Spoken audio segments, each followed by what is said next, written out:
Hello, I am Ichi Nduka. Welcome to African Natives Tales by Ichi Nduka.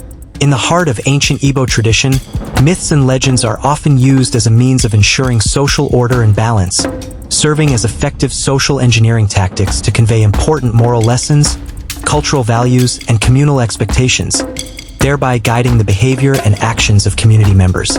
There exists a timeless myth, a story that has been passed down through generations, carrying with it the collective wisdom and experience of the past. This ancient tale was specifically designed to convey valuable lessons and principles, with the ultimate goal of preserving the health and well-being of the family, thereby ensuring their continued thriving and harmony. Today, we will be looking into the myth termed sweeping at night and the protective spirits. In Igbo society, there is a deeply rooted cultural and traditional belief that the physical and spiritual realms coexist and influence one another.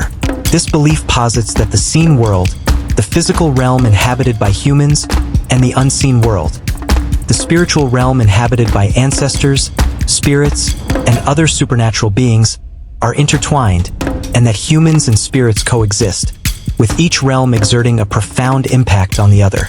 In the night before bedtime, when the moon and the stars shine above, there were some practices that was warned to avoid. One of them is sweeping. This myth cautioned that sweeping at night would drive away the protective spirits, who are believed to watch over and guard individuals as they sleep. In the traditional Igbo huts, mud and clay were commonly used as primary building materials for the walls and floors.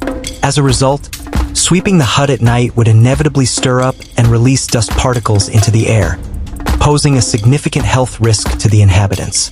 The inhalation of this dust could lead to respiratory problems such as coughing and catarrh, which were equally health concerns in those times. This practical consideration gave rise to invention of this myth to protect the well-being of the household members. Through this myth, the Igbo people were cleverly guided in minimizing their exposure to dust, thereby reducing the risk of suffering from respiratory ailments such as cough and catarrh.